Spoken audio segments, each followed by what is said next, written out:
professionnels ont rendez-vous dans Capital avec SFR Pro et Entreprise, solution de mobilité pour l'entreprise. J'ai bâti de si beaux châteaux que les ruines m'en suffiraient. Jules Renard.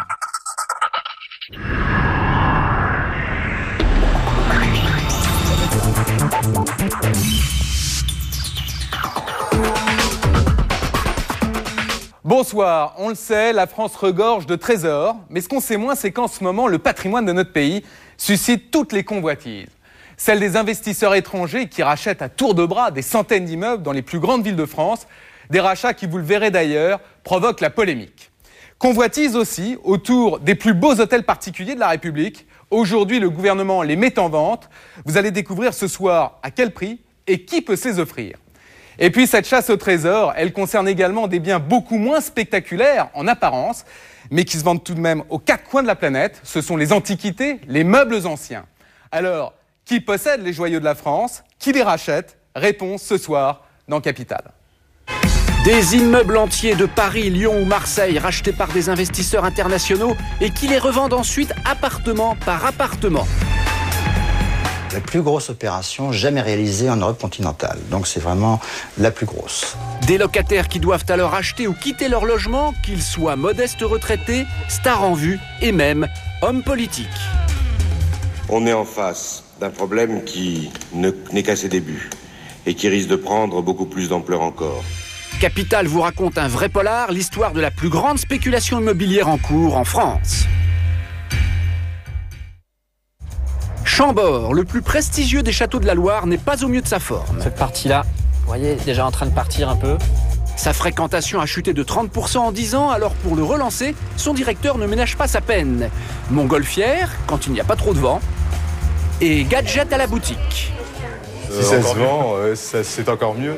Alors comment rentabiliser un château Renaissance sans le transformer en parc d'attractions façon Chamberland?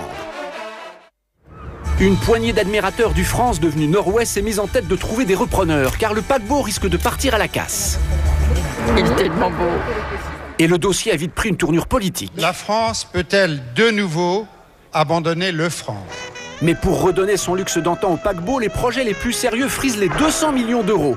Alors peut-on vraiment sauver le France? À saisir, au pied de la Tour Eiffel, un immeuble de prestige, ou mieux, au cœur de Saint-Germain-des-Prés, un splendide hôtel particulier, c'est l'État qui vend. Notre patrimoine public doit être géré de façon plus dynamique. Des immeubles à céder en centre-ville pour acheter des bureaux moins chers en banlieue. Mais l'administration n'est pas pressée de quitter ces beaux quartiers. Jusqu'à maintenant, les résultats n'ont pas du tout été à la hauteur des intentions affichées et des engagements pris. Délai non respecté, polémique en coulisses, pourquoi la vente des joyaux de l'État est-elle une affaire hautement sensible? Alors quand on parle des joyaux de la France, on pense immédiatement à ce qu'il y a de plus prestigieux, les châteaux. La France en possède une collection impressionnante, puisqu'il n'y a pas moins de 1500 châteaux classés monuments historiques. Tous reçoivent des subventions, certains sont même totalement subventionnés par l'État. Alors tout ça, ça va changer très bientôt puisque l'État a décidé de se désengager progressivement, de réduire considérablement le montant de ses subventions. On l'imagine, pour les châteaux, c'est un énorme problème.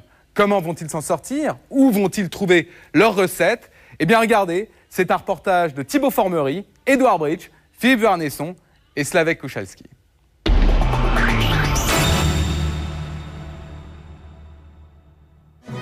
Louis XIV n'avait jamais vu ça. Château de Versailles, 20 juin 2004. Le palais a été loué pour le mariage de cette jeune indienne, Vanisha Mittal, 23 ans.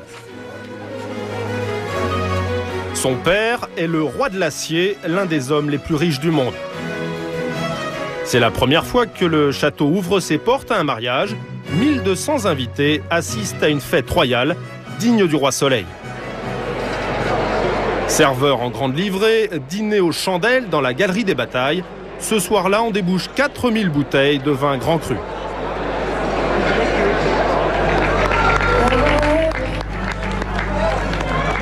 Cette étreinte dans le plus grand palais du monde, nos tourtereaux en ont rêvé et Versailles l'a fait. Mais la noce ne s'est pas arrêtée là. Le lendemain, ils rejoignent un autre château, Vaux-le-Vicomte. Le mariage, le plus cher du monde, une facture totale de 55 millions de dollars, dont une bonne partie versée dans la caisse de ces châteaux qui en ont bien besoin.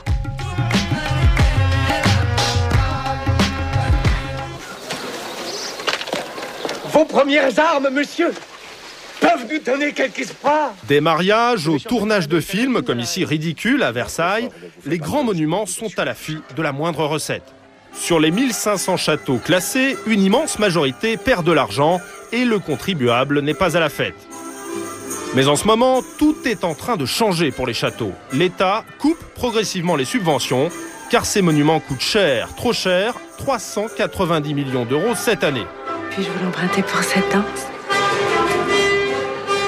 Alors comment ces joyaux de la France vont-ils s'y prendre pour gagner de l'argent? Ça n'est pas une mince affaire. Chambord, le plus grand des châteaux de la Loire. Quand François Ier le fait construire en 1519, ce palais de 400 pièces devient le plus beau de la Renaissance. Aujourd'hui encore, avec Versailles, on vient du monde entier pour le voir, mais voilà, sa fréquentation n'a pas cessé de chuter, moins 30% en 10 ans. Et il coûte cher. Chaque année, il perd 1,5 million d'euros. Vous allez comprendre pourquoi. Voici l'un de ceux qui connaît le mieux Chambord, Dominique. Il n'a que 35 ans, mais ça fait 10 ans qu'il est guide au château. On est dans le château, là. Là, on est toujours dans le château. On est dans la partie basse. Moi, j'habite dans une des petites tours basses. C'est en faisant son service national ici qu'il est tombé amoureux du monument. Depuis, il n'est jamais reparti. Dominique gagne 1 200 € net par mois, mais son privilège, c'est d'habiter l'un des 9 appartements de fonction. Il ne paye aucun loyer pour ce 80 mètres carrés Renaissance, avec vue sur les douves et sur ses canards. Ici, on est, semble-t-il, dans d'anciennes cuisines. À l'époque de François Ier, on ne sait pas, mais sur d'anciens plans du 19e siècle, par exemple, la tour dans laquelle nous sommes, ça s'appelle la tour du Chaudron. D'après Dominique, Chambord a des atouts, mais aussi de gros handicaps. Une partie très attractive, celle des appartements de Louis XIV. Un côté Versailles, avec la chambre du roi, ses dorures, son immense tapis et son lit à baldaquin qui fait rêver toute la famille. Seulement, l'autre partie du château est beaucoup plus austère, celle de François Ier. Voici son cabinet de travail. Des pièces magnifiques pour les spécialistes, mais franchement vides et glaciales pour Monsieur Tout-le-Monde.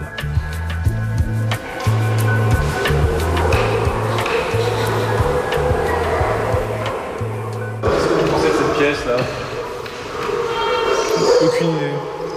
Rien. C'est un peu étonnant quand même. Hein. C'est un peu vide. Ouais. Il n'y a pas assez de mobilier. C'est-à-dire? Il y a des pièces qui sont complètement vides. Hein. Donc, je sais bien qu'il y a beaucoup de choses qui ont disparu. Oui, aussi.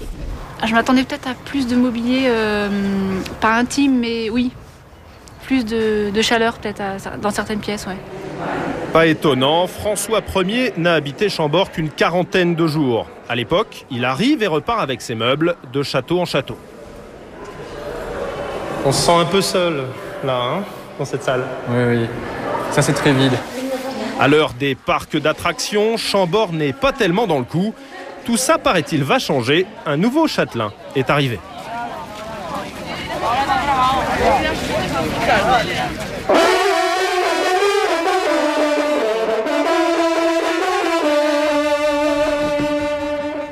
Voici le nouveau directeur du domaine, accueilli au son des trompes. Comme chaque année au printemps, elle sonne l'ouverture de la chasse aux lièvres. Ça va? Bonjour monsieur. Philippe Martel est salué avec respect par les fermiers et les chasseurs du cru. Ici, aucune ambiguïté possible, c'est lui le patron. Bon. Alors on vous présente, merci le Rallye Courtejour de participer à cette régulation de lièvres qui permet d'avoir de très bonnes relations entre le domaine de Chambord et l'administration donc et les fermiers. Après le discours, il assiste au départ de la meute. Arrête.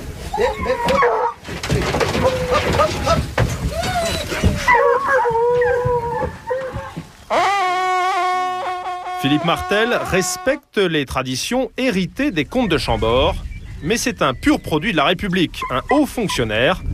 Il a ses bureaux au château. Philippe, je peux vous déranger un moment? Réunion budgétaire, comme chaque jour avec son adjoint. Philippe Martel, 49 ans, est un énarque qui jusqu'ici n'avait pas grand-chose à voir avec la gestion des châteaux. Il a été directeur de cabinet d'Alain Juppé, mais c'est surtout un proche du président de la République dont il a affiché le portrait dédicacé dans son bureau. Moi j'ai été nommé par décret du président de la République. Carrément. Oui. Pourquoi ? Parce qu'il y a institutionnellement un lien fort entre Chambord et l'Élysée. Cela remonte à 69 et à l'élection de Georges Pompidou, qui s'intéressait beaucoup à Chambord. Un homme de confiance directement nommé par l'Élysée, ça n'est pas un hasard. Au fil des siècles, Chambord est devenu la chasse gardée des présidents. René Coty, Georges Pompidou ou encore Valéry Giscard d'Estaing y ont chassé le cerf et le sanglier avec leurs invités de marque.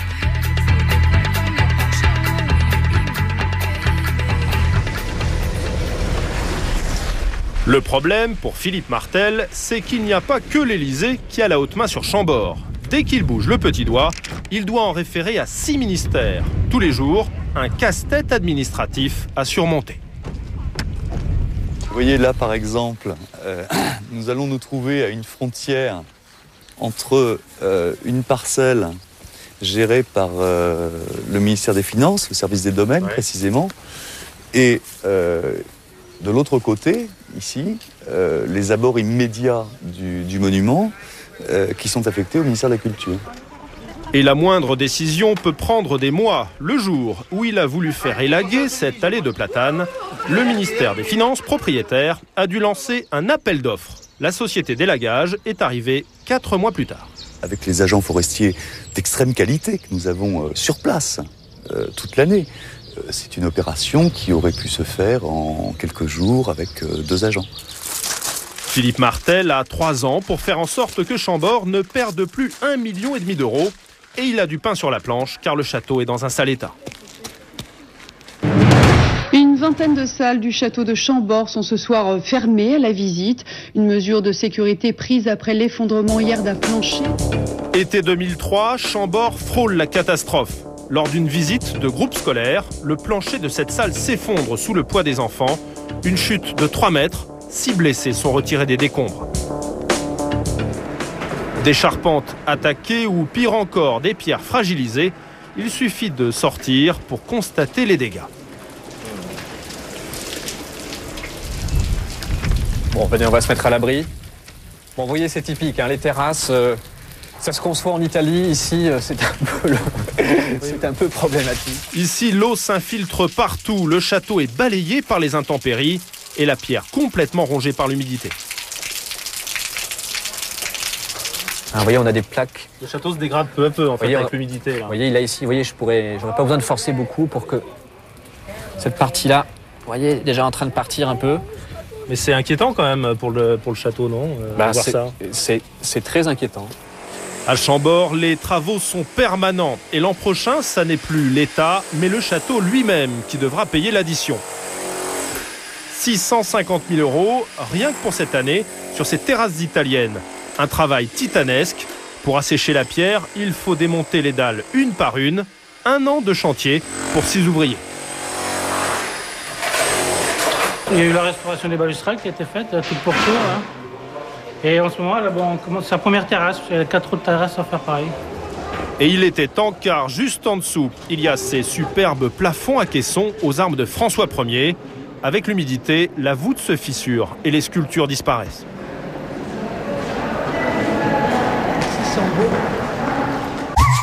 Bref, tout le budget de M. Martel passe dans la rénovation des salles, sans compter les salaires des 110 fonctionnaires du château.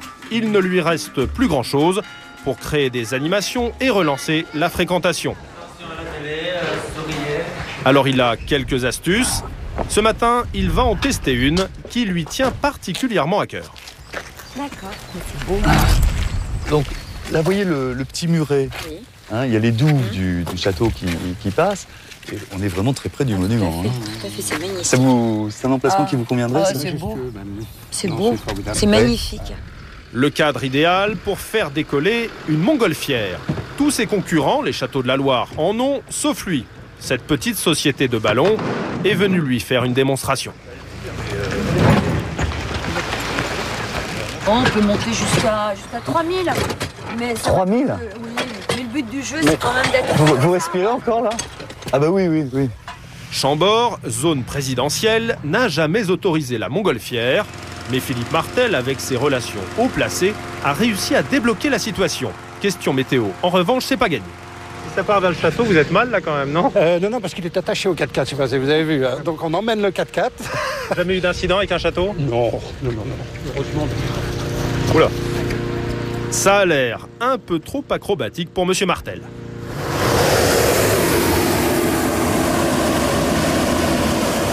Ah, de la gueule, hein. C'est beau.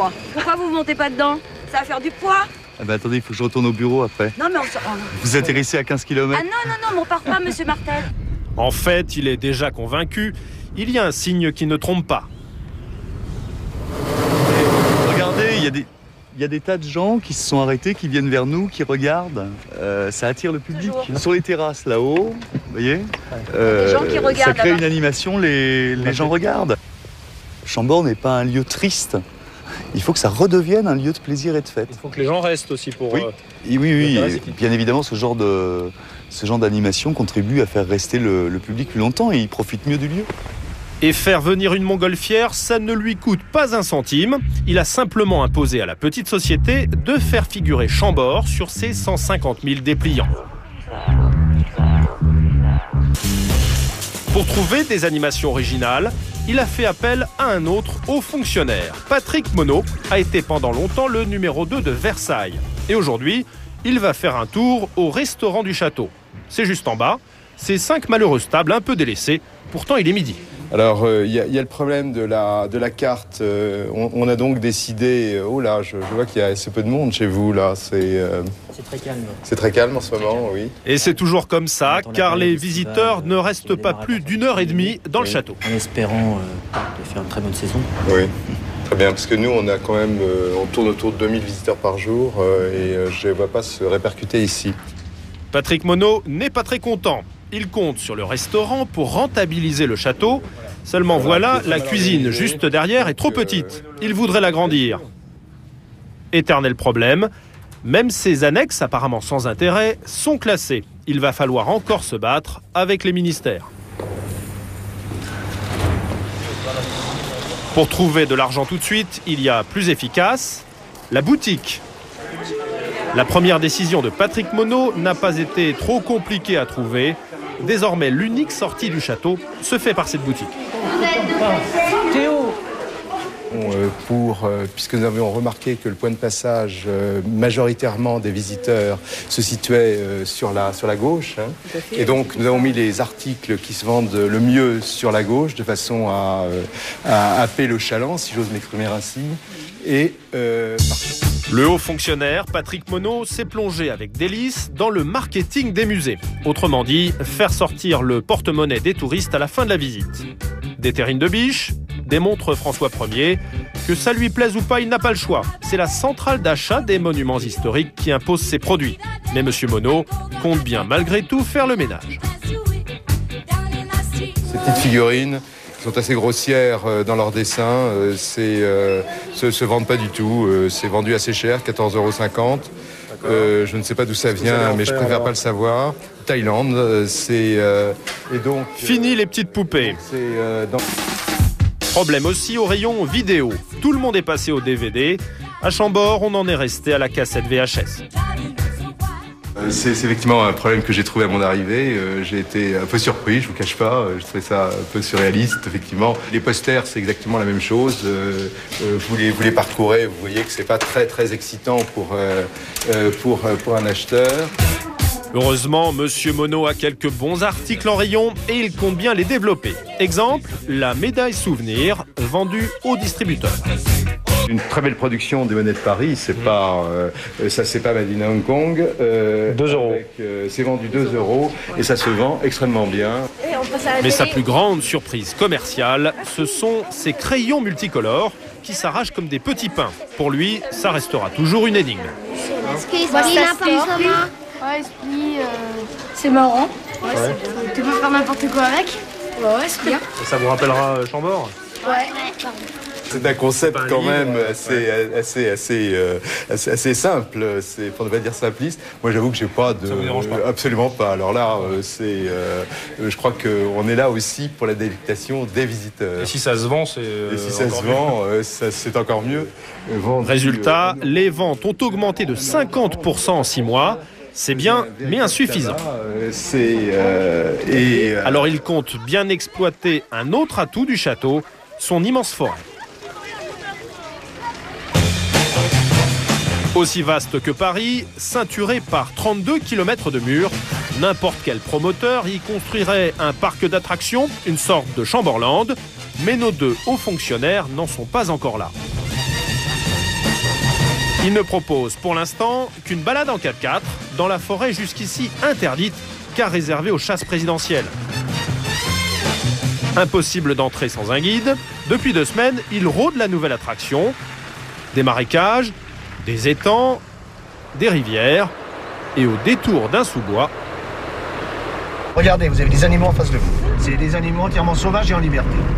Et je ne m'arrêterai pas, on va rouler doucement, mais la priorité à la quiétude de nos animaux à Chambord. Vous voyez ? Oh, je les vois. Des cerfs, des biches et même des sangliers. Le gibier présidentiel en toute liberté, mais on touche seulement avec les yeux. Ah, il n'y aura jamais à Chambord un animal qui verra manger un morceau de pain dans la main d'une personne. Interdit de s'approcher, interdit de descendre, les visiteurs sont un poil déçus. Dans un sens, on aimerait être plus en contact avec la nature. C'est un peu frustrant de ne pas pouvoir les approcher davantage. Parce que quand on passe en 4x4, on n'est pas tout à fait dans la nature. En même temps, on est assez proche quand même, donc c'est un compromis, pour pas déranger les bêtes aussi. Eh bien, il faudra s'en contenter, car aucune animation supplémentaire n'est prévue. Mais notre guide ne se laisse pas démonter pour autant. Il vend bien son affaire. C'est surtout un Land Rover qui nous sert pour nos battues de prestige à Chambord. Donc comme je dis aux gens, aux personnes qui sont là ce soir, vous êtes à la place d'un ministre ou d'un président de la République. La seule différence, c'est que le président ne paye pas. Pour vous, ce sera 15 € par personne. Voilà tout le dilemme des nouveaux seigneurs du château. Gagner de l'argent à Chambord sans faire du palais de François Ier un nouveau parc de loisirs.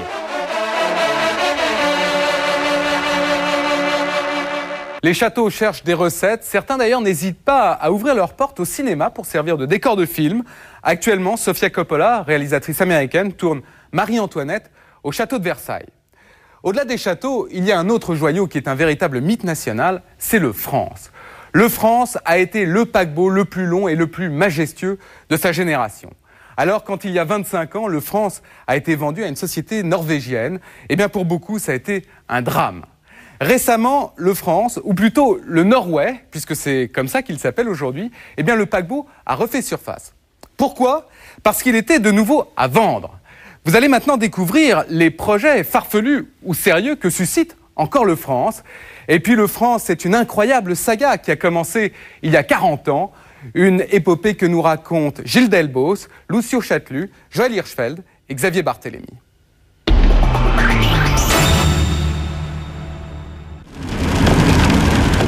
Il paraît que c'est un scandale, qu'il est à l'abandon, tout au nord de l'Allemagne, là-haut, dans le port de Bremerhaven. Mais comment le retrouver dans cette purée de poids ? Quand soudain, regardez bien là-bas au-dessus des toits, 2 silhouettes qui ont fait sa légende, 2 cheminées reconnaissables entre toutes.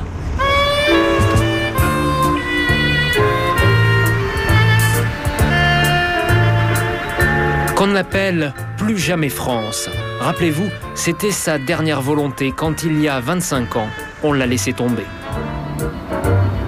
Depuis, il s'appelle Norway.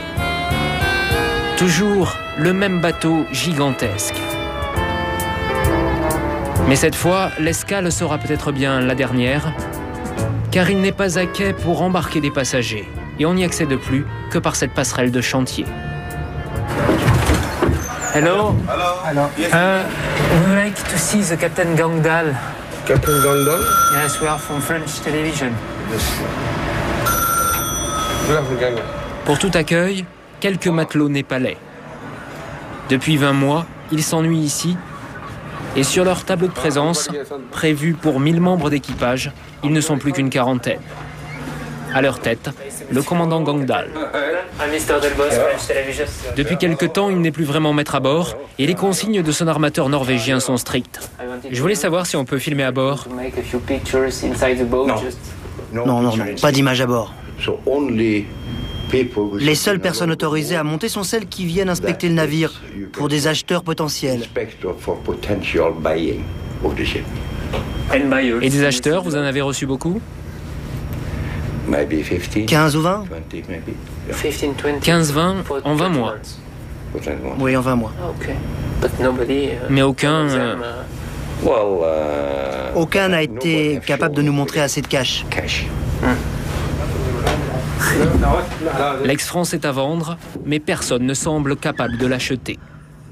La poisse. Il est amarré, moteur cassé, dans un recoin de chantier naval. À vendre, 20 millions d'euros, les 60 000 tonnes de ferraille.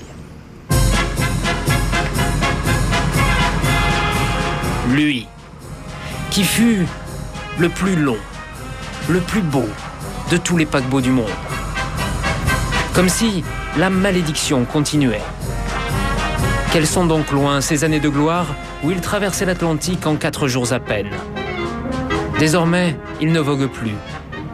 Abandonné sur un quai, ce vaisseau de légende trouvera-t-il quelqu'un pour une dernière fois venir le sauver?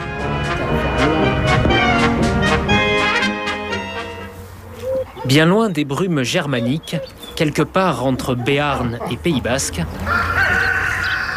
habite celle qu'on pourrait surnommer Les cocottes? La passionnariat du France. Natacha! Natacha, tu vas être fouettée, hein? Plum pudding! Liliane Michelson a 3 passions. C'est un très gentil monsieur. Ses poules, ses chiens et le paquebot France, dont elle expose des reliques dans toutes ses pièces. Ça pipe celui-là d'ailleurs. Hein. Ça vient du France, ça?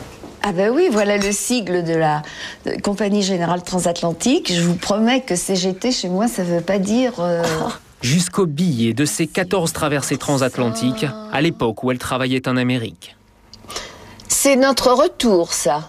Le 12 juin 1969. Et donc, chaque passage était 363 $. Comment l'oublier, ce Concorde des mers? Souvenez-vous, dans les années 60, il était l'ambassadeur de notre pays sur les océans. Toutes les semaines, il faisait la ligne du Havre à New York. À l'époque, l'avion n'était pas assez puissant, le bateau était la seule façon de se rendre en Amérique. Et tous les grands pays se devaient d'avoir leur transatlantique. Le nôtre était le plus long. Une fierté nationale, vous dis-je. Un paquebot construit sur fonds publics qui avait coûté l'équivalent de 360 millions d'euros. Lancé le 11 mai 1960 par le général de Gaulle en personne. Il en avait fait un symbole d'une certaine grandeur française. Dans ce vaisseau, nous saluons l'une des grandes réussites que la technique française présentement offre en hommage à la patrie. Vive la France! Il était né sous les meilleurs auspices. Sa carrière pourtant ne durera que 12 ans. À bord, 1000 membres d'équipage et 2000 passagers, dont bien sûr toutes les stars de l'époque, mais aussi des centaines d'anonymes, car le navire avait sa classe touriste. Et pour tous, plus qu'un moyen de transport, France fut un condensé de luxe et d'art de vivre. 4 jours de croisière, 4 jours de fête ininterrompus, de vacances inoubliables. Tout le monde était à vos petits soins. Quelqu'un se mettait sur un transat et vous aviez tout le temps un steward qui venait vous demander si vous vouliez une tasse de thé, un café, vous mettre une couverture sur les jambes, veiller à votre confort. Mais le temps du franc s'est compté. 70, les premiers 747 bouleversent la façon de voyager. Ils traversent l'Atlantique sans escale en quelques heures et permettent un effondrement des tarifs. À l'époque, 1600 francs l'aller-retour en avion contre 1800 l'aller simple sur le France, et encore il met 4 jours. En quelques années, le paquebot perd la moitié de sa clientèle et en 1974, quand la crise pétrolière éclate, le Premier ministre d'alors, un certain Jacques Chirac, décide de couper les subventions. Le bateau qui vivait grâce à l'État sera désarmé. 30 ans après, Liliane ne l'a toujours pas digéré. C'est Chirac qui a tué le France. C'est Chirac qui a tué le France. Et c'est Chirac qui veut surtout pas avoir son fantôme rôdant autour de nos côtes. Le propos est pour le moins extrême, mais à l'époque, c'est un véritable traumatisme. Les grèves et les manifestations se succèdent, car le pavillon français et des milliers d'emplois vont disparaître, rien n'y fait. Le bateau est abandonné pendant 5 ans au milieu des marais, puis vendu à un armateur norvégien. Kloster va lui donner une nouvelle vie. Monsieur Kloster, il achète le paquebot France, il l'appelle Norway et il gagne plein de sous. Alors, il y a comme un défaut quelque part, non ? Pour sauver le paquebot France, il aurait fallu l'exploiter en navire de croisière, mais l'État a estimé que ça n'était pas son métier. L'armateur norvégien, lui, a ajouté ses 2 ponts entre les chaloupes et les cheminées, a ôté 2 moteurs et l'a rebaptisé Norway. Pendant 20 ans, sa société va l'exploiter avec succès comme navire de croisière. En France, il ne nous est resté que l'amertume. On ne s'en est jamais remis.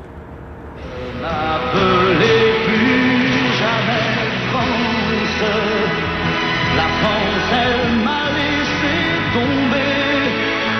Ne m'appelez plus jamais France, c'est ma dernière volonté. De cette triste fin, Sardou a tiré son succès populaire. En 2 semaines, il vend 500 000 exemplaires et devient ainsi le seul Français à avoir gagné beaucoup d'argent grâce au bateau. Et pendant 20 ans, on n'en a plus entendu parler. Jusqu'à ce que l'an passé, alors qu'une grave avarie l'a mis hors service, il a été de nouveau question de le ramener au pays. Voilà, là vous arrivez en bout, logiquement le bout du bateau sera là. Une distance... Christian Fougeret est président de la Chambre de commerce qui gère le port de Honfleur. Amarré l'ex-France, ici au pied du pont de Normandie, depuis quelques mois, il y croit dur comme fer. On va faire comme s'il était là ? Oui.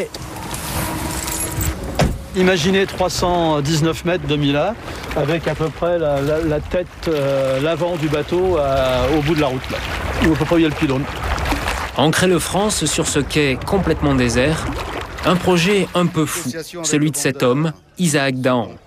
Promoteur immobilier, il a bâti une petite fortune en spéculant sur les friches industrielles. Il n'existe que peu d'images de lui, car il fuit les médias et n'a pas voulu répondre à nos questions. L'été dernier, les Normands ont bien voulu croire qu'il avait les 20 millions d'euros pour racheter le France. Son idée, le transformer en hôtel flottant amarré en permanence dans l'embouchure de la Seine, à la clé des centaines d'emplois.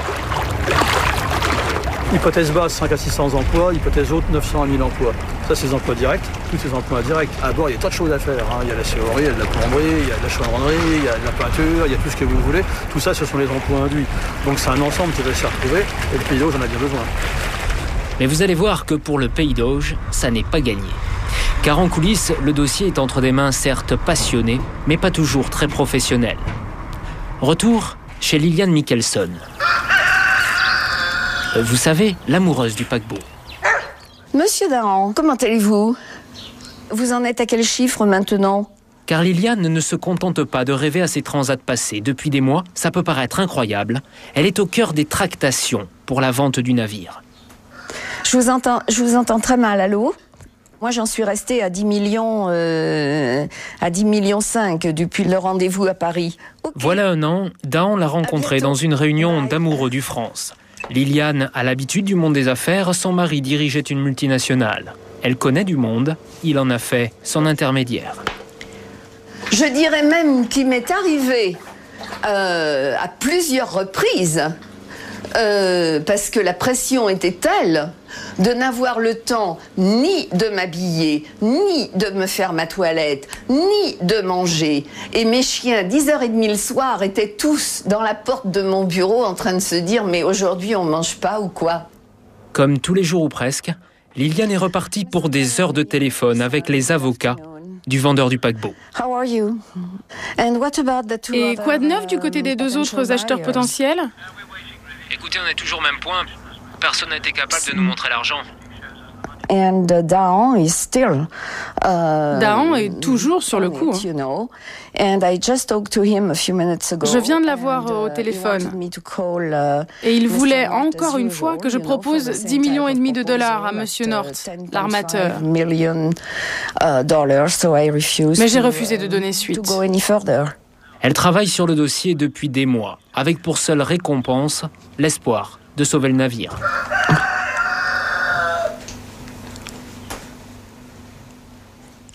Et alors, vous êtes bien payé dans ce dossier?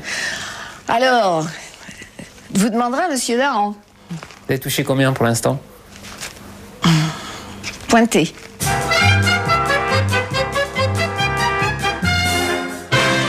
Vous l'avez sans doute compris, Isaac Dahan est visiblement loin d'avoir de quoi se payer l'Ex-France. Le 7 octobre dernier à Caen, il a pourtant réussi un sacré coup de poker. Convaincre l'État et la région de financer à sa place tous les travaux d'infrastructure nécessaires à l'accueil du paquebot, si toutefois, bien sûr, son projet aboutit un jour. Il les a quand même roulés dans la farine, faut quand même bien le dire. Une fois encore, Liliane était dans les coulisses. Quand il est entré dans cette réunion, moi je lui avais dit « Vous n'en sortez pas tant que vous n'avez pas un document écrit. Hein » Et il m'a écouté, ils n'en sont pas sortis tant qu'il n'a pas eu le document écrit. Ils crevaient de faim tous, il était 2h30. Aujourd'hui, il y a plusieurs acheteurs potentiels. Est-ce que vous estimez, vous pensez être parmi les mieux placés, si ce n'est le mieux placé? Le prioritaire. Sauf qu'il n'a, semble-t-il, jamais été capable de réunir plus de la moitié du prix du bateau. Une élue d'ailleurs l'avait bien senti. C'est une priorité. J'ai tendance à ne pas aimer les bateaux perdus en terre. Anne Dornano, présidente du Conseil général du Calvados, n'a jamais été convaincue par Dahan. Qu'est-ce qui vous a manqué comme élément d'information concret? Alors là, tout. J'ai pas eu de réponse sur le financement, ça, bien entendu. Alors ça m'inquiétait un peu. Je me disais, si tout à coup, les privés qui montent cette entreprise s'en retirent, qu'est-ce qui reste? Il reste un bateau en train de pourrir sur un quai. Et ça, c'est très, très lourd, quand même. Alors tout ça, ça m'a fait beaucoup... Ça a calmé mon enthousiasme dès le départ. Je ne suis pas tombé par-dessus bord tout de suite, quoi. Pardon, je suis en retard. Gérard Brémond, PDG de Pierre et Vacances, leader européen de l'immobilier de tourisme. Lui aussi veut amarrer le France à Honfleur. En quelques semaines, il a même construit un projet grandiose. Il y a eu beaucoup d'experts, beaucoup d'ingénieurs, beaucoup d'architectes qui ont travaillé, de designers, etc. Pour donner quelques illustrations. Tout en conservant le style et beaucoup des décorations des années 60, l'idée est de transformer le France en un complexe touristique chic, avec des suites de luxe. Il y aurait une partie 3 étoiles et une partie 4 étoiles avec des suites. Et on pensait développer à la fois un tourisme d'affaires et un tourisme donc de loisirs et de tourisme pour les familles et avec un gros segment senior. Premier souci, le coût. Une telle transformation reviendrait à plus de 200 millions d'euros, 10 fois le prix d'achat. Car quand il visite le paquebot, Gérard Brémond découvre un navire inexploitable. À l'intérieur, tout est à refaire. Certes, le mobilier est à l'abri sous des bâches de plastique. Mais regardez, tout est un peu vieillot. La décoration n'a pas bougé depuis 40 ans. L'électricité non plus. La climatisation et les sanitaires ne sont plus aux normes. Une reconstruction totale s'impose donc. Une cabine sur un bateau qui vogue et une chambre d'un hôtel amarré ou fixe, c'est pas du tout les mêmes critères. Et j'ai appris une chose assez amusante d'ailleurs, j'étais très frappé par les cloisons qui séparent cabine, qui étaient de quelques centimètres et sans isolation phonique. Et on m'a expliqué que sur un paquebot, le bruit permettait, effectivement, il y avait une sorte de bruit ambiant permanent par les moteurs qui faisait que les exigences n'étaient pas du tout les mêmes. La facture pour la rénovation est énorme, mais un autre dossier va achever de tout faire échouer, le désamiantage. Le paquebot est un rafio bourré d'amiante. 1350 tonnes, il y en a partout. Sous les planchers, les plafonds, derrière toutes les cloisons, jusqu'au joint des hublots. Ça n'est trop, fin février, à son tour, Brémond jette l'éponge. Décidément, le France n'a pas de chance. La parole est à monsieur Claude Le Turc. Mais entre-temps, le dossier est venu à la une de l'actualité. Et les politiques, à leur tour, veulent montrer qu'ils s'y intéressent. En mars, un député interpelle le secrétaire d'État à la mer. Ma question est simple, monsieur le ministre. Le France appartient à notre patrimoine national. Il a de plus un intérêt économique. La France peut-elle de nouveau abandonner le France ? La question ne passionne pas grand monde dans l'hémicycle et le député lui-même nous a avoué qu'il avait posé sans trop y croire. D'ailleurs, le ministre de la Mer lui fera une réponse qui n'engage pas à grand-chose. La remise en état du navire se chiffre en centaines de millions d'euros. La maintenance annuelle en dizaines de millions. C'est la raison pour laquelle, avec l'accord du ministre de la Culture, Renaud Donnedieu de Vabre, nous avons pensé au classement partiel en monument historique, ce qui ouvre des perspectives d'aide fiscale considérables. Elle pourrait aller en pratique jusqu'à 50 millions d'euros. Promettre des réductions d'impôts à un projet qui est tombé à l'eau, voilà au moins une mesure qui ne coûtera pas très cher. La parole est à monsieur Jacques Dezalan. À son chevet, l'ex-France n'a plus désormais qu'une poignée de passionnés. Ils ont fait 15 heures de voyage, en voiture ou en train, pour tenter un dernier coup d'éclat. C'est pour aller. Ah, c'est pour toi. C'est pour toi ? Ah, le R. Est-ce qu'il y a au moins autant de lettres que de personnes ou... Oh bah, c'est pas grave. Oui, mais vous êtes dans l'ordre aussi. Le, mettez-vous là. Le, qui est-ce qui a le F ? Parmi eux, Odette, qui fut esthéticienne à bord, et de simples amoureux du France, comme Marie-Louise, Vous êtes la dernière. ou avec sa casquette, Jean-Marc, qui vient de Seine-et-Marne. Je vais pas tenir 5 feuilles tout seul. Dans l'autre sens. Mais seule la presse locale allemande est là pour immortaliser l'instant. Depuis des mois, ils s'agitent, interpellent les médias. Désormais, ils ont peur de la ferraille. Mais il est quand même en bon état. Hein. Impressionnant, un bateau de 40 ans dans un état comme ça. Partir à la casse, c'est pas possible. Comme disait Sardou, pour naviguer 1000 ans. Alors, que va devenir leur bateau ? Hello, Mr. Nord. Nous avons pu joindre l'armateur norvégien. Les hésitations des Français l'ont dégoûté de vendre. On réfléchit à la manière de commercialiser le navire en Asie. On n'essaie plus du tout de le vendre. Mais depuis un an, vous essayez de le vendre pourtant. Oui, mais on n'a jamais obtenu le prix. C'est pour ça qu'on ne vend plus. Maintenant, on va regarder les différentes possibilités de reconvertir le navire. Peut-être en hôtel ou toujours en navire. À moins, bien sûr, que vous n'arriviez à convaincre le gouvernement français de nous le racheter. Au pied du navire, les amoureux du France craignent que ce départ vers l'Asie ne soit une ultime ruse. Notre crainte à nous, c'est que, arrivé au large de l'Inde, bâbord tout, direction une plage indienne pour être dépecée. Donc on pense, nous avec l'association, on pense que c'est une ruse du propriétaire. Il est tellement beau. Marie-Louise, la septuagénaire venue de Villeurbanne, n'y tient plus. Elle veut embrasser l'ex-France, son France, une dernière fois.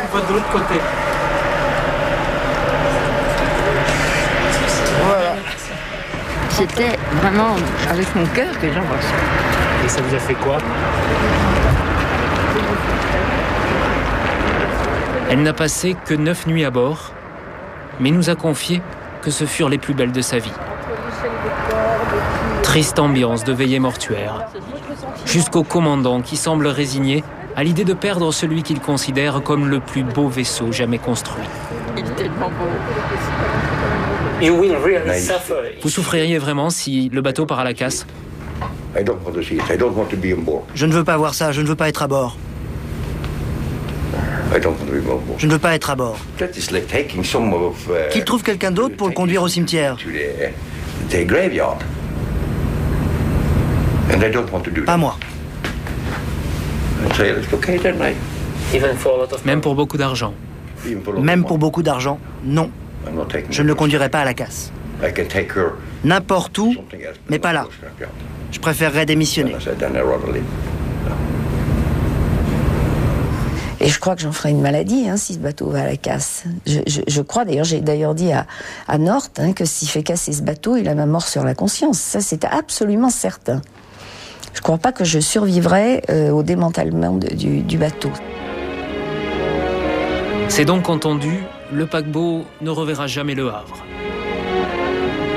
Mais sur ces quais, d'où le France est parti tant de fois, il reste plus que son souvenir. Il faut aller tout au fond des anciens hangars de la Compagnie Générale Transatlantique. Alors nous allons traverser la partie des 6,5 km d'archives qui n'ont pas encore été totalement inventoriées. 6,5 km. Au total, oui, il y a 6,5 km d'archives. Jacques Joseph et Émeric Perrois de l'association French Lines veillent sur le patrimoine du France et de tous les paquebots qui l'ont précédé. Des archives, des maquettes, autant de modèles offerts par les chantiers navals à chaque lancement depuis 150 ans. Un véritable musée sans visiteurs. On y conserve jusqu'aux bagages jamais réclamés. Tout est classé, protégé. Mais ça n'est pas quasi neuf. Voilà une tapisserie du France par Wojanski, couleur d'automne. Des œuvres d'art et du mobilier qui jadis naviguait à bord.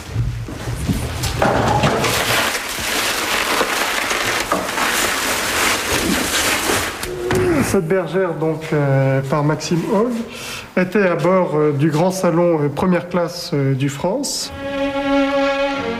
Pieusement, il conserve jusqu'au livre d'or. Signé par toutes les célébrités qui voyageaient, ce grand cahier bleu ne quittait jamais le bord. Illustre, on va dire, avec Yvonne de Gaulle, bien sûr, qui est la marraine, qui commence le livre d'or. Alfred Hitchcock. Jean Monnet. Van Dongen. Chagall. Louis de Funès.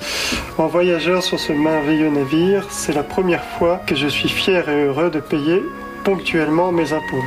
Donc voilà, c'est France, c'est ça finalement. Ça s'arrête là. Je ne sais pas si j'ai envie de vous m'emmener sur ce terrain-là. Pour l'historien aussi, le sujet reste donc un peu sensible. Mais après tout, et n'en déplaise aux nostalgiques, France est bel et bien mort et c'était il y a plus de 30 ans.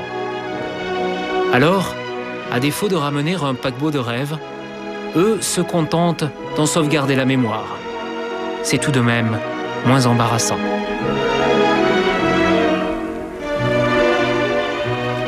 Alors c'est une histoire émouvante qu'on vient de voir, une histoire qui n'est sans doute pas finie, même si le France, aujourd'hui, n'est plus à vendre. Nous allons maintenant parler d'un sujet qui fait la une de l'actualité en ce moment, un sujet qui suscite la polémique. À Lyon, Lille, Marseille ou Paris, c'est le même scénario qui se répète depuis quelques mois. Des milliers de locataires, jusque-là sans histoire, qui d'un coup se mettent à protester, à entrer en résistance. En résistance contre qui ? Contre leurs propriétaires, car ils leur proposent le marché suivant. Soit vous achetez l'appartement que vous louiez jusqu'à présent, soit vous quittez les lieux. C'est ce qu'on appelle la vente à la découpe, une pratique qui permet au propriétaire de revendre son immeuble appartement par appartement et de réaliser une très belle opération financière. Alors, qui sont ces propriétaires, ces nouveaux spéculateurs immobiliers ? Quelles sont leurs méthodes ? Quels sont les recours possibles pour les locataires qui n'ont pas les moyens de racheter leur appartement ? C'est une enquête de Fabien Vincent, Élise Le Guével, Jacques Sens et Émeric Guyot.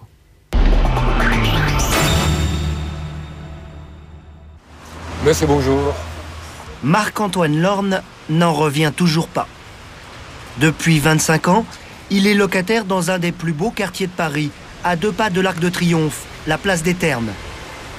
Il y a 18 mois, en toute discrétion, un acheteur étranger a mis la main sur la moitié de ce carrefour prestigieux.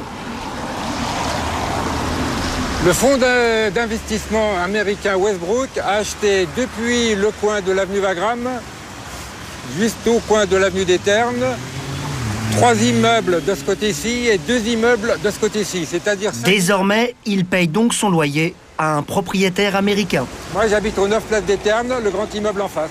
Monsieur Lorne pensait que l'arrivée de son nouveau propriétaire n'allait rien changer. Sauf que comme tous les locataires, il a été invité à un petit cocktail où un commercial lui a annoncé de but en blanc: Bonjour messieurs, dames, dans 5 mois, soit vous achetez, soit vous partez. Quand on dit ça à des gens qui viennent de découvrir subitement que leur immeuble a été vendu, a été acheté et mis en vente, ça leur fait un coup sur la tête. Il lui reste encore 4 ans, car selon la loi, il ne partira qu'à l'issue de son bail. Mais quitter un si beau 5 pièces, c'est un vrai crève-cœur. J'ai 180 mètres carrés. Depuis 25 ans ici. Depuis 25 ans ici. Vous voyez bien ? Écoutez, je m'y trouve assez bien pour pas avoir envie de partir. Et c'est pourtant ce qui risque de lui arriver. Car voici l'offre d'achat que son propriétaire américain lui a envoyée par huissier. La somme qu'il lui réclame est très impressionnante. Donc là, vous voyez, il est écrit assez distinctement, puisque c'est à la fois en chiffres et en lettres. Là, j'ai 1 122 194 €. Une petite fortune. Monsieur Lorne gagne très bien sa vie, environ 8 300 € par mois.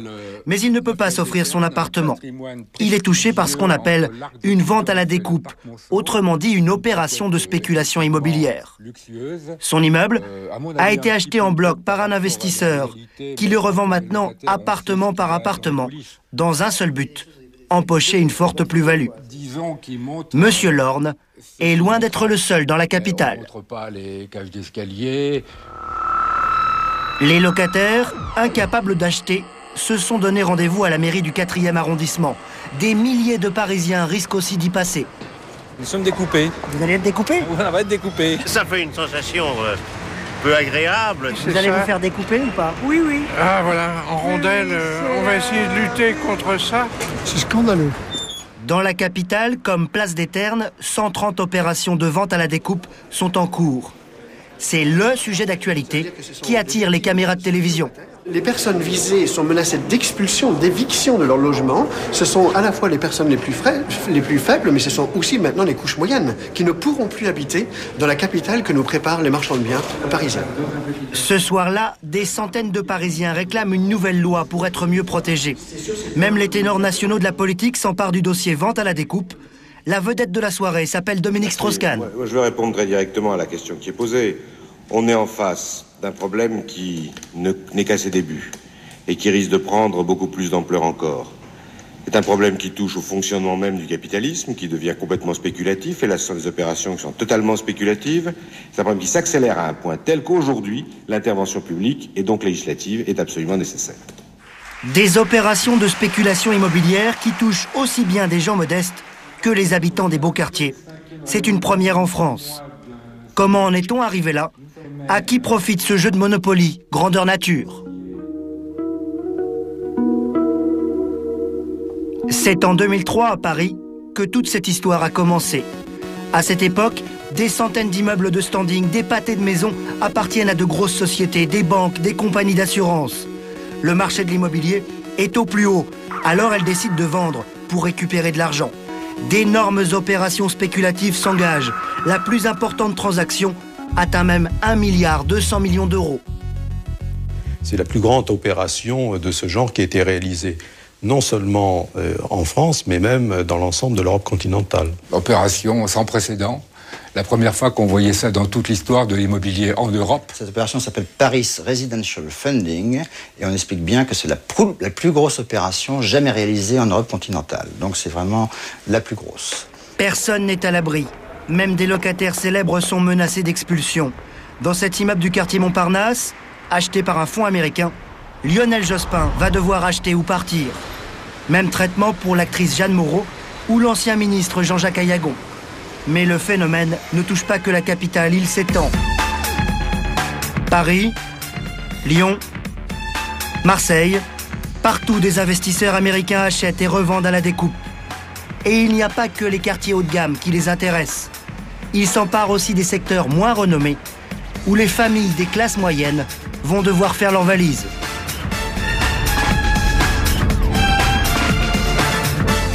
La cité des Arquebusiers dans le 3e arrondissement de Paris.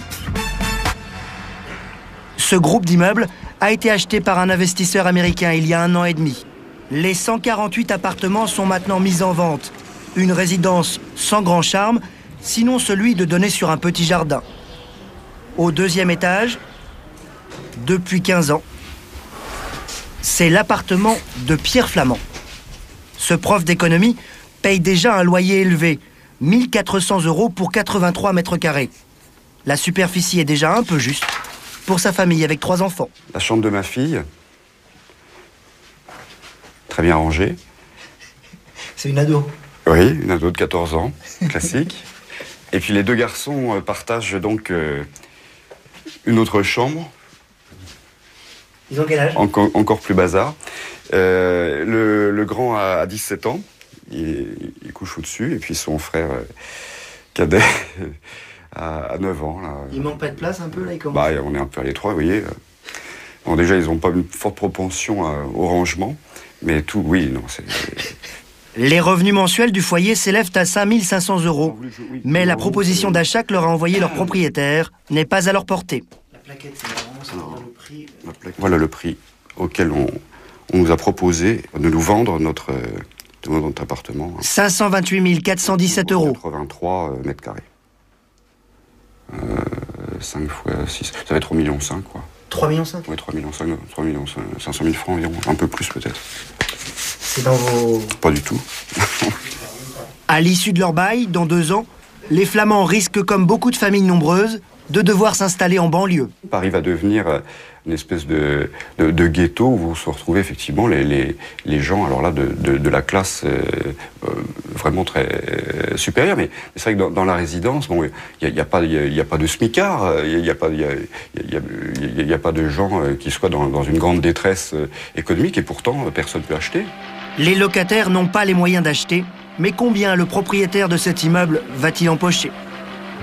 Benoît Philippi, le représentant d'une association de défense des locataires, s'est procuré l'acte d'achat et le projet de revente. Entre les deux, il a déduit la plus-value que va empocher le propriétaire américain, la société Westbrook, un vrai jackpot. Westbrook a acheté cet immeuble en valeur moyenne, commerce et habitat à 3 767 € le mètre. Ils disent eux-mêmes qu'ils revendent libre à 6 782 € quelques mois après l'acquisition. La même société, Westbrook, qui a acheté un prix, revend avec 94% de plus-value immobilière. 94% de plus-value prévue, ça serait alors 3 fois plus que les marges habituelles dans ce type de transaction. Les locataires de la résidence des Arquebusiers sont en colère, mais que peuvent-ils faire ? Face à eux, le propriétaire américain Westbrook est pour le moins insaisissable. Car en France, Westbrook ne dispose d'aucun bureau. Pour ses opérations immobilières, l'entreprise américaine a spécialement créé une filiale en France, Bocador. Son seul représentant à Paris, Kenneth Gillison, refuse obstinément toute demande d'interview. Monsieur Gillison reçoit ses ordres du siège de l'entreprise, à New York. Aux États-Unis, Westbrook est un fonds d'investissement spéculatif. En somme, une banque qui investit l'argent de ses clients dans l'immobilier, en promettant des plus-values d'au moins 15%, 3 fois plus que les placements classiques. Westbrook, immatriculé dans un paradis fiscal, n'est pas obligé de publier ses comptes. Impossible de rencontrer ses dirigeants. Seul l'avocat parisien de l'entreprise américaine a bien voulu répondre à quelques questions. Pour lui, la fronde des locataires n'est qu'un simple mouvement d'humeur monté en épingle par quelques nantis.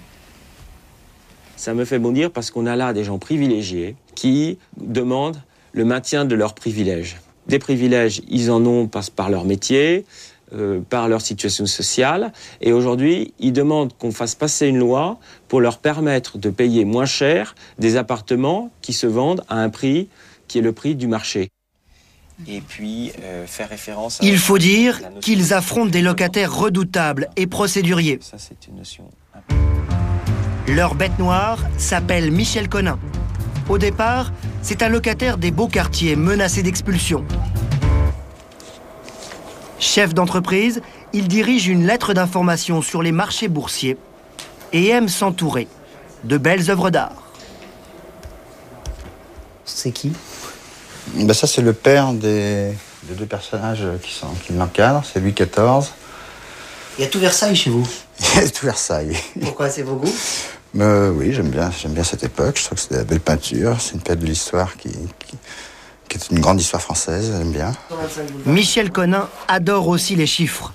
Alors il a épluché dans les moindres détails la vente de tous ces immeubles.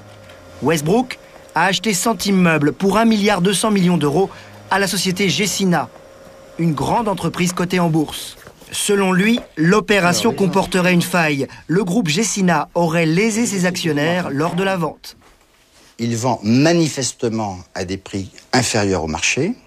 En gros, vous l'accusez d'avoir bradé son patrimoine. Exactement. Je l'accuse d'avoir bradé son patrimoine. Comme locataire, il ne pouvait pas déposer plainte, alors il a décidé d'acheter des actions Gecina pour devenir actionnaire de l'entreprise et porter l'affaire devant la justice. En réalité, je suis devenu actionnaire de Gecina pour porter plainte. Selon lui, les Américains de Westbrook auraient acheté leurs immeubles à un prix anormalement bas. C'est ce que nous avons cherché à vérifier. Dans la grosse Bentley, Gilles Grimm, un marchand de biens. Il a fait fortune, possède 300 appartements à Paris et achète toujours au meilleur prix. Nous lui avons demandé d'estimer, selon le marché de 2003, la valeur de la résidence des Arquebusiers achetée par Westbrook. Nous lui avons remis tout le descriptif réalisé devant notaire et il a fait une visite approfondie pour faire son estimation. Ça va, c'est quand même relativement sain. Bon, la hauteur, elle est bonne, hein, elle supporte n'importe quel type de véhicule. C'est spacieux, les emplacements sont assez spacieux, ça va. Alors là, il y a un petit manque d'étanchéité qui serait judicieux de faire. Quant à ça, ça c'est normal, ce sont des évacuations des eaux usées. Hein. Là, on voit donc les parties qui tombent. Verdict au prix de 2003, selon lui, la résidence en bloc valait. Je pense qu'au mètre carré, en 2003, il aurait fallu acheter dans les 4 800 € le mètre carré. Westbrook a payé 3 700 € le mètre carré, soit 20% moins cher. Très beau. Nous avons recommencé l'expérience Square du Roule dans le 8e arrondissement. Un endroit magnifique. Selon cet acte devant notaire, l'ensemble a été acquis en 2003 par Westbrook pour plus de 78 millions d'euros, soit environ 3 500 € le mètre carré. À combien Gilles Grimm aurait-il acheté? Un immeuble de cette qualité-là, 5 000 € le mètre carré, est un prix totalement abordable en 2003. Westbrook a encore payé moins cher. Nous avons recoupé ces estimations auprès d'autres spécialistes parisiens. Ils s'accordent à dire que la valeur des immeubles était supérieure de 10 à 30%. Le vendeur Gecina n'a pas souhaité répondre à nos demandes d'interview. Pourquoi l'acheteur américain a-t-il bénéficié de prix anormalement bas? Mystère, l'affaire est entre les mains de la justice. Voilà comment la vente à la découpe est au centre de l'actualité. Aujourd'hui, les investisseurs américains se heurtent à une forte résistance. Et pourtant, ils continuent à acheter des dizaines d'immeubles au cœur des plus grandes villes de France. Marseille, 2 ans après Paris, une opération spectaculaire vise cette fois des locataires défavorisés. À l'été 2003, une société Marseille République est devenue propriétaire d'un quartier entier, le long d'une même artère, la rue de la République. Son logo, une petite étoile à 5 branches, va nous permettre de savoir qui se cache derrière. On retrouve la même étoile sur le drapeau du Texas. Le vrai propriétaire s'appelle Lone Star, traduisez l'étoile solitaire, un fonds d'investissement de Dallas. Et tenez-vous bien, l'argent investi dans l'immobilier à Marseille vient du monde entier. Il y a des capitaux du Koweït, la Caisse des dépôts du Québec et le fonds de retraite des pompiers de Dallas. Au total, 100 millions d'euros investis au cœur de la cité phocéenne. Mais qu'ont-ils acheté précisément? Voici la rue de la République. Sur le trottoir de gauche, sur 600 mètres, tous les immeubles appartiennent à Lone Star. 128 immeubles en tout, achetés 750 € du mètre carré. Un prix très bas, même pour Marseille. Mais il y a une bonne raison. Si tous ces volets sont fermés, c'est que plus de la moitié des logements sont en très mauvais état. La rue de la République avait été percée au XIXe siècle pour accueillir la bourgeoisie qui n'est jamais venue, redoutant les encombrements du Vieux-Port. Tout le monde reconnaît que ce quartier populaire a besoin depuis longtemps d'une réhabilitation. Alexandre Perrucchio travaille pour les Américains. Mais le directeur du programme ne tient pas spécialement à ce qu'on rappelle les origines de la maison mère. Ça, c'est un immeuble qui a été acheté alors par Marseille République. Ah, c'est partie du patrimoine de Marseille République, ouais. On peut dire Lone Star en même temps parce que c'est la même chose. Non, c'est Marseille République. La société propriétaire, etc., c'est Marseille République. Il a tenu à nous montrer l'état dans lequel l'investisseur américain a acheté plus de la moitié des logements. C'était la cuisine. À écouter ses arguments, il prépare une véritable opération de salut public. 145 millions d'euros de travaux et des actionnaires étrangers qui veulent embellir Marseille pour la beauté du geste. Est-ce qu'ils vont gagner beaucoup d'argent? Non, pas sur cette opération. D'accord. C'est quoi, pas beaucoup? Pas beaucoup, c'est pas beaucoup. C'est effectivement des gens qui ne sont pas que philanthropes, mais ils sont aussi un peu philanthropes quand même. Voilà. Vous y croyez? Est-ce que j'ai l'air de ne pas y croire? Un peu. En fait, si tout se passe bien, cela sera encore une affaire juteuse. Même si l'on inclut le coût des travaux, les investisseurs feront, selon notre estimation, une marge de 40% à la revente. Mais Alexandre Perrucchio a bien du souci. Avant de commencer les travaux, il doit vider les derniers logements occupés. Il en reste tout de même 500, dont une centaine de locataires loi de 48, des personnes âgées, protégées. On ne peut ni relever leur loyer, ni les obliger à partir, et pourtant... La cage d'escalier part en morceaux. L'ascenseur n'est plus alimenté. À chaque palier, les portes sont murées. On pourrait croire que plus personne n'habite ici. Tout est fait pour faire partir le dernier locataire.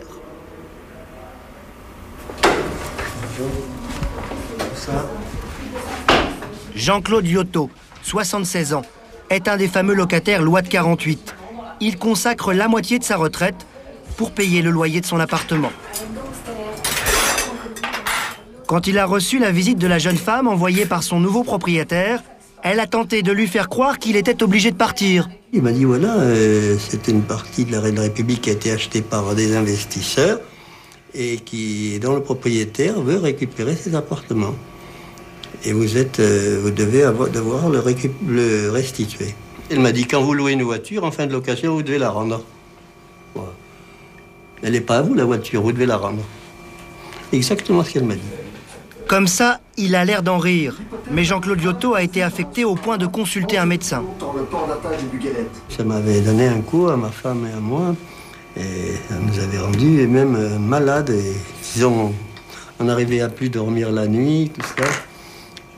Et on s'est un peu persécutés, quoi, disons.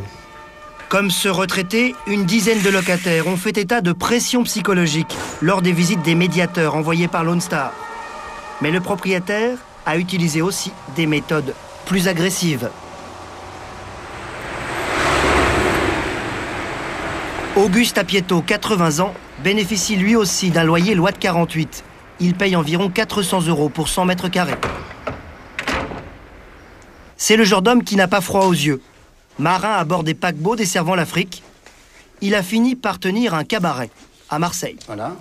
C'était quoi les revues qui passaient dans ce cabaret? Les revues, c'est beaucoup dire. Il y avait plutôt des putes que des... C'est comme tous les cabarets de Marseille. Bref, Monsieur Apieto en a vu d'autres. Quand il a rencontré la jeune femme, mandatée par son nouveau propriétaire, c'est elle qui s'est épuisée. Je vais arranger ça. Au bout de 3 quarts d'heure, elle a insisté, elle s'est mise à pleurer. Je trouvais ça curieux. Je pense qu'elle était stressée par ses supérieurs qui doivent lui dire et qui veulent du résultat pour faire évacuer les immeubles. Seulement, l'affaire n'en est pas restée là. Quelques semaines plus tard, un jour où il était en visite chez ses enfants, son propriétaire a tenté une autre méthode. Il était venu un huissier avec commissaire de police et serrurier pour me faire une saisie d'appartement. La raison était que je inoccupais l'appartement était inoccupé, chose qui était absolument faux. L'huissier en question a présenté ses excuses, parlant d'une erreur regrettable. Sur ces méthodes agressives, nous avons demandé des explications à Alexandre Perrucchio. Quand on dit qu'il y a des menaces et des pressions sur les locataires, c'est des mensonges. Que ces gens-là viennent me le dire en face, ou viennent nous le dire en face qu'on maltraite les gens. Personne n'est venu nous le dire. Lone Star propose bien des solutions de relogement, mais personne n'a pu nous montrer un engagement écrit. Le fonds américain n'a pas non plus proposé d'argent à ses locataires. Ça serait pourtant une solution plus efficace. S'ils font des propositions importantes pécuniaires pour qu'on évacue, c'est envisagé et étudié. Combien? On ne peut pas dire de chiffres. Je sais pas moi, 300, 500 000 francs. Et de l'argent, il en faudra beaucoup pour se reloger. À Marseille comme ailleurs, les prix de l'immobilier continuent à grimper. Ils prennent 15% par an.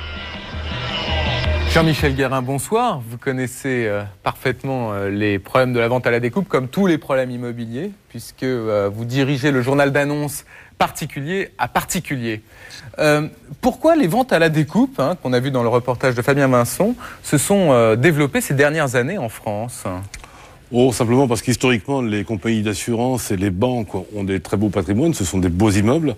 C'est d'ailleurs pour ça qu'on a appelé à un moment ça la révolte des beaux quartiers, et que compte tenu des niveaux du marché immobilier, ils se sont dit que c'était peut-être le moment de les vendre. Parce que le marché était haut et qu'il y avait une opportunité de pouvoir réaliser de belles plus-values, quoi. De belles plus-values ou simplement de réaliser des actifs au prix le plus intéressant. Ça existe ailleurs, les ventes à la découpe, dans d'autres pays ? Alors ça existe dans beaucoup d'autres pays, même à New York, il y a des dispositions particulières pour protéger les locataires qui doivent accepter le projet à la majorité, et en même temps celui qui fait la vente à la découpe doit obtenir l'autorisation de la mairie, ce qu'on appelle un permis de diviser. Et pourquoi nous on n'a pas cette loi-là en France, une loi où les locataires devraient donner leur accord à 51% dans l'immeuble ?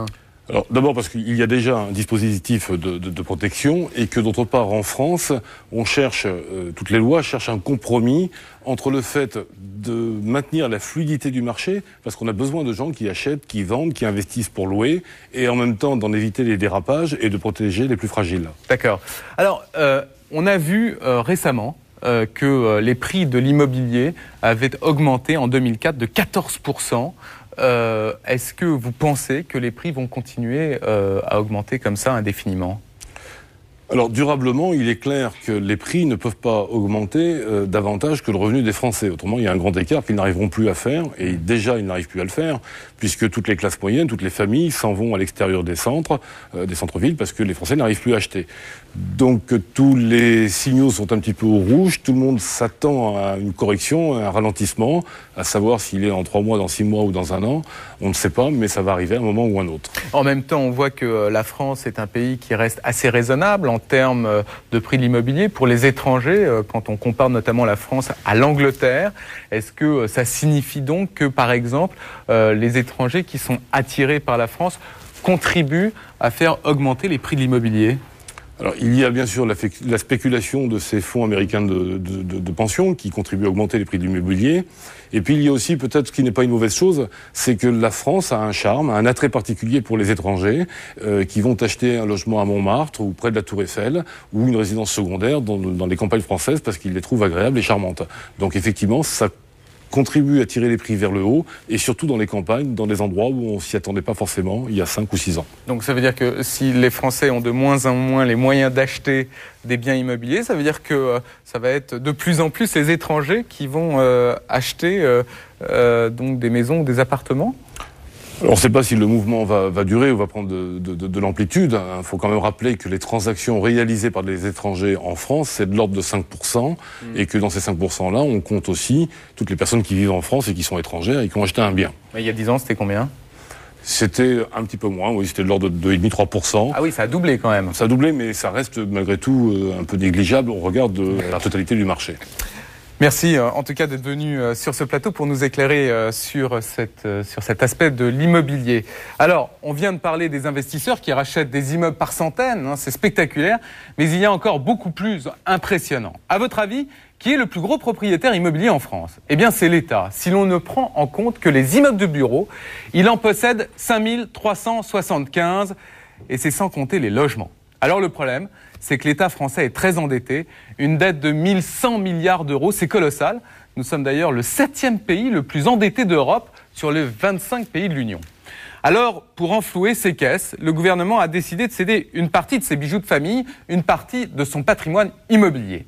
Quels immeubles ou hôtels particuliers sont mis en vente actuellement ? À quel prix ? Qui peut se les offrir ? Regardez, c'est une enquête de Candice Mahout, Hélène Fradé, Gilles Gasque et Bruno Bosque.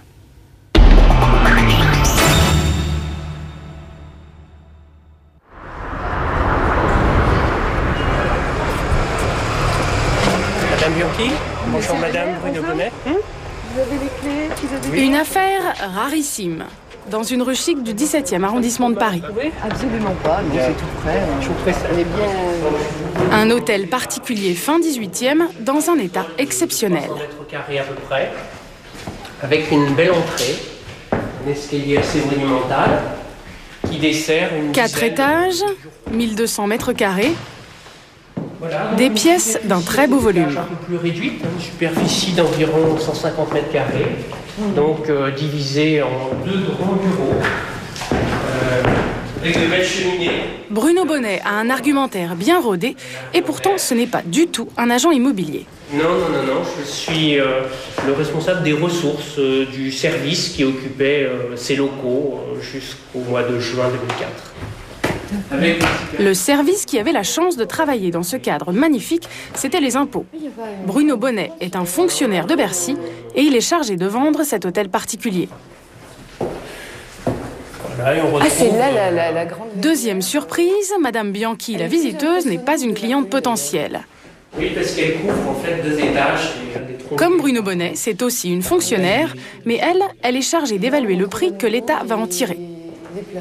Vu le niveau de l'immobilier à Paris, ce sera au minimum 5 millions d'euros. Et des immeubles comme celui-ci, l'État n'en manque pas. C'est même le plus gros propriétaire immobilier de France. 5300 immeubles dans tout le pays, dont 350 à Paris, là où le mètre carré est le plus cher. Par exemple, en plein cœur de Paris, l'immeuble de l'ENA. Joli, mais pas du tout fonctionnel. Alors ça fait 20 ans que l'État dit qu'il faut en vendre une partie, ne serait-ce que pour renflouer un peu ses caisses. Une idée relancée l'an dernier par un ministre très médiatique. Notre patrimoine public doit être géré de façon plus dynamique. 100 000 m² de bureaux appartenant à l'État en centre-ville seront vendus dès cette année.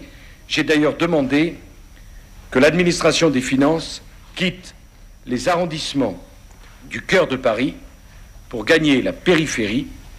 Il en va, là encore, d'une bonne gestion de notre patrimoine. 100 000 m² à vendre à Paris, a priori cela devait être facile. Mais à ce jour, seulement 1/10 de cette surface a été vendue. Pourquoi ? Ce sont des députés qui, il y a 3 mois, ont tiré la sonnette d'alarme. Et pas n'importe lesquels. Les membres de la très redoutée Commission des finances. Ce sont eux qui épinglent régulièrement les ministères quand ils gèrent mal leur budget. Pour la vente des immeubles de l'État, leurs commentaires sont plutôt sévères.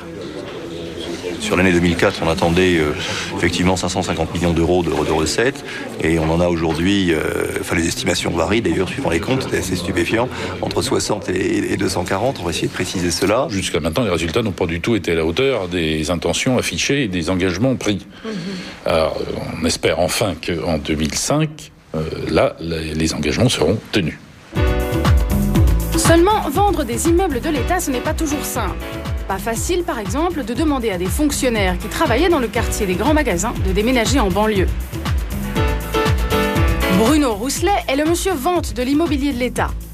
En septembre, il a vendu cet immeuble où travaillaient 400 agents du ministère des Finances dans un cadre plutôt agréable. Voilà, ça c'était la salle de réunion, c'est probablement une des plus jolies pièces. Et ils ont râlé, car ça n'était pas désagréable de travailler dans ces locaux. C'est depuis septembre dernier que tout le monde a déménagé, en fait. Voilà, tout à fait. Les bureaux sont vides depuis bureau septembre. de qui, par exemple? Je crois que c'était le directeur ici. D'accord. C'est pas mal. Parquet, cheminée, moulure. Et cerise sur le gâteau, vue imprenable sur l'Opéra. C'est évidemment très agréable. Mais fonctionnellement, ça n'apporte pas grand-chose pour le travail qu'il y faisait. Pourquoi? Parce que la vue sur l'Opéra n'a jamais beaucoup aidé à l'action administrative, c'est tout. L'immeuble a été vendu 58 millions d'euros à un grand groupe d'assurance. Et comme le but, c'est de faire des économies, les 400 agents ont été relogés moins cher en banlieue. À 10 km de la capitale, nous voici à Saint-Maurice. Plus rien à voir avec l'Opéra. Mais les fonctionnaires qui ont déménagé ici se devaient de donner l'exemple. Car leur boulot, c'est précisément de vendre les biens de l'État. Les objets trouvés, par exemple. Petit coup d'œil au passage dans leur stock. Eh bien voilà, un accordéon. Ici, c'est de la vaisselle de la Marine nationale. Une contrebasse abandonnée sur la voie publique. On se demande comment. Ricky Martin. Vous connaissez ça? Moi non, ma fille sans doute, oui. Claude François. Ça par contre, c'est un bon souvenir. Des montres. Nous les vendons au poids. Du matériel vidéo qui nous provient de la rue des Morillons, le service. On les appelle les agents des domaines. Et c'est tout un symbole. Ils ont été les premiers à quitter leur immeuble de Paris. Mais faire le trajet tous les jours pour cette banlieue en voiture ou en RER, chez les fonctionnaires, la pilule ne passe pas. On était sur un site formidable, à côté des grands magasins, dans le 9e, à côté de l'Opéra. Et voilà, déjà au niveau du site, ça nous plaît pas. Et puis c'est surtout le trajet. C'est une galère, il n'y a pas d'autre terme. Tous les jours il y a un problème. Bon là on a 30 minutes sur le A. La semaine dernière c'était les grèves sur la gare du Nord. Après c'est le B, il n'y a jamais un transport qui marche. Donc nous on veut bien travailler dans les bonnes conditions, mais on arrive à n'importe quelle heure, on part à n'importe quelle heure. Donc c'est plus une vie. C'était agréable quoi. Ici, je ne sais pas si vous avez remarqué, mais bon, il n'y a rien quoi quand même. C'est une qualité de vie. Donc c'est ça qui nous ennuie. Et vous n'aviez pas le choix? Si, on peut toujours demander une mutation en tant que fonctionnaire. On a essayé une année, après, maintenant, on va voir. On va repartir. On va certainement, oui, essayer de repartir sur Paris. Vous allez demander à une mutation? On va essayer, bien sûr. Donc ça veut dire dans un autre service où vous ne ferez pas le même travail? Ah non, pas du tout. Non, c'est une remise en question sur le travail. Dans ce service, près de 30% des agents, selon les syndicats, ont demandé leur mutation. Des fonctionnaires qui râlent, mais aussi des administrations qui traînent à mettre en vente les bâtiments libérés. C'est l'autre obstacle à la vente des biens de l'État. Retour dans le centre de la capitale. Ce petit bijou en plein cœur de l'île Saint-Louis abritait des services du ministère de la Justice. Mais l'immeuble n'est pas prêt d'être vendu, il a été muré, car il a été squatté tout l'hiver. Les voisins s'en souviennent encore. Ils ont investi les lieux tout l'hiver, ils ont fait beaucoup de bruit, ça a été très usant, très fatigant. Et ça fait combien de temps que le ministère de la Justice est parti? À peu près 1 an. Le problème, c'est que pour vendre un immeuble de l'État, il faut compter au minimum 8 mois de procédure juridique. Alors pourrait-on aller un peu plus vite? C'est Bercy qui supervise les ventes. Et ici, on est un peu embarrassé. À Paris, pour l'instant, seuls 2 immeubles et quelques bâtiments techniques ont été vendus. Quand on nous invite à assister à une réunion en présence du ministre du Budget en personne, Jean-François Copé, voilà ce que ça donne. Vous avez bien compris qu'il ici, dans ce bureau, on est obsédé par le rythme d'avancement des sessions immobilières. Je suis un petit peu imprécis. Parce que la question est sensible et devant la caméra, chaque phrase est soigneusement pesée. Le texte a même été écrit à l'avance. Des douanes rue du Bac. Léna, on en est où? On est une école chère, notre cœur. Chacun a sous les yeux une feuille où figurent les éléments du dialogue. Léna, où en est-on? La question du ministre a bien été posée. C'est maintenant au conseiller de répondre en mentionnant notamment le fait que le bâtiment de l'ENA, ce n'est pas du bureau. Ce n'est pas du bureau, c'est un établissement d'enseignement. Donc c'est encore... Si chaque mot est pesé, c'est qu'il marche sur des œufs. Car ce sont les ministères qui doivent désigner eux-mêmes les immeubles dont ils veulent bien se séparer. Mais ça traîne, et manifestement, ce n'est pas Bercy qui va leur forcer la main. Il n'est pas question pour le ministre du budget de s'ériger comme ça en tuteur ou je ne sais quoi, c'est pas du tout ça. Nous sommes à la disposition des autres ministres pour les aider par le savoir-faire de la mission interministérielle, pour les aider dans la mise en place d'un processus de vente de leur bâtiment. C'est certainement pas moi qui va aller dire à tel ou tel de mes collègues, il faut que tu vendes ça ou ça. Bref, tout ça prend du temps. Et une fois les immeubles désignés, va-t-on en tirer le meilleur prix? Rien qu'à Paris, l'État vend une trentaine de très beaux produits, comme ces 22 000 m² rue de l'Université, dans le quartier le plus cher de la capitale. Ce bâtiment est estimé à plus de 100 millions d'euros. Au pied de la Tour Eiffel, un immeuble de la Marine, estimation 40 millions d'euros. Ou encore cet hôtel particulier de l'Éducation nationale à Saint-Germain-des-Prés. Toutes ces ventes devront rapporter 850 millions d'euros d'ici la fin de l'année. Pour commercialiser des biens aussi exceptionnels, on fait normalement appel à des vendeurs de choc. À qui l'État a-t-il confié cette mission ?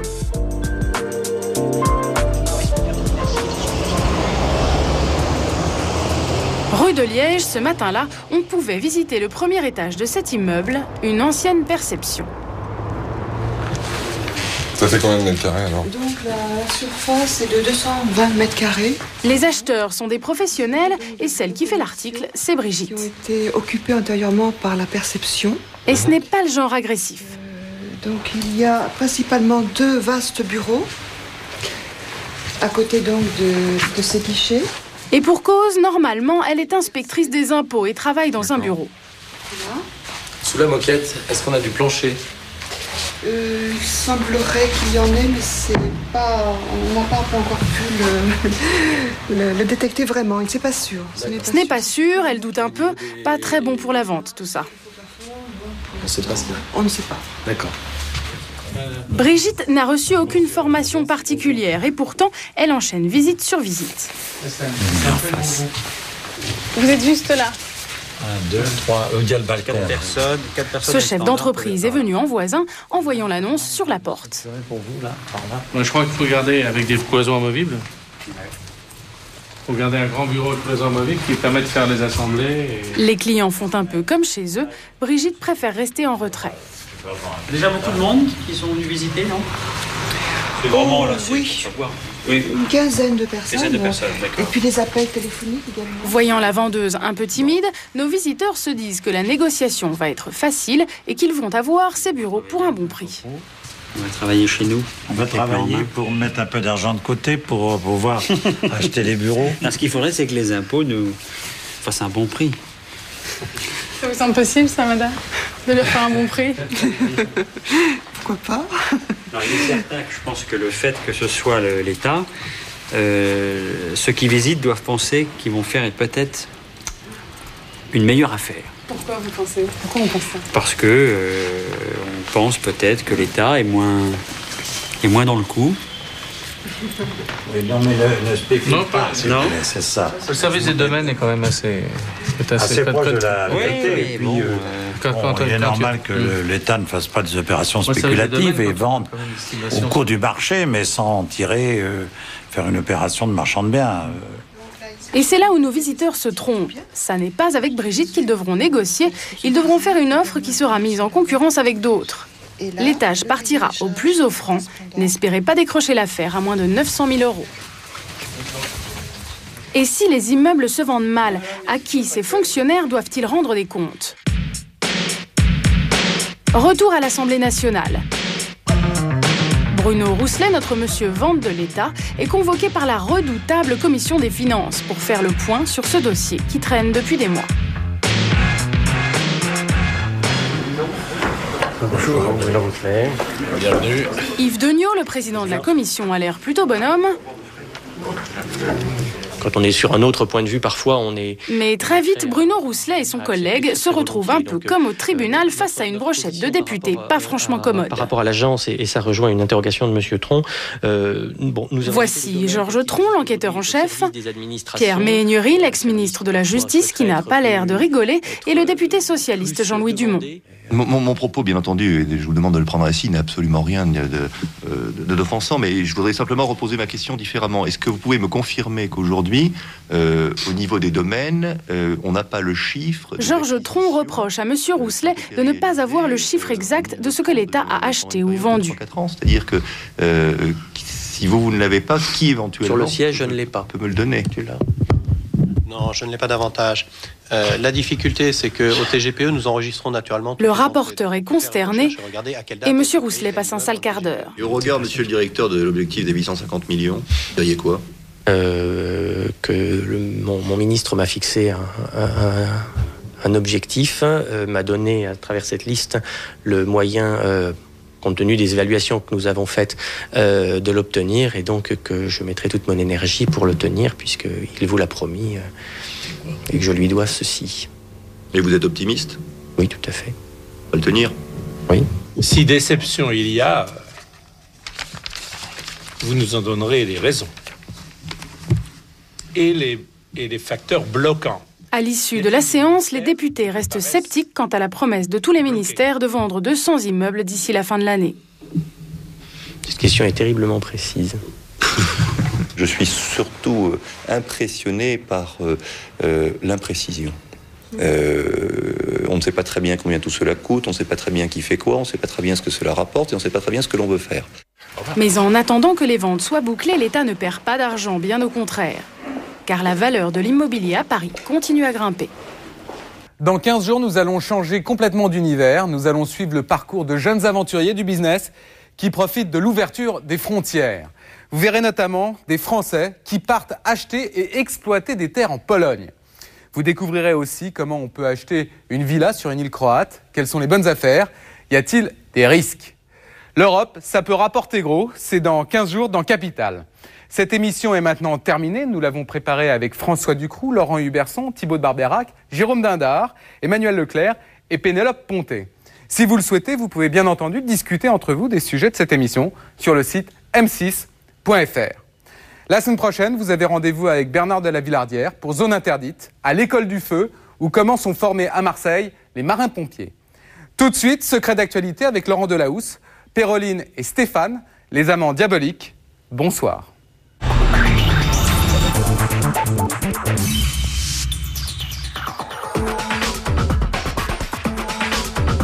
Réagissez à l'émission dans le Forum Capital sur m6.fr.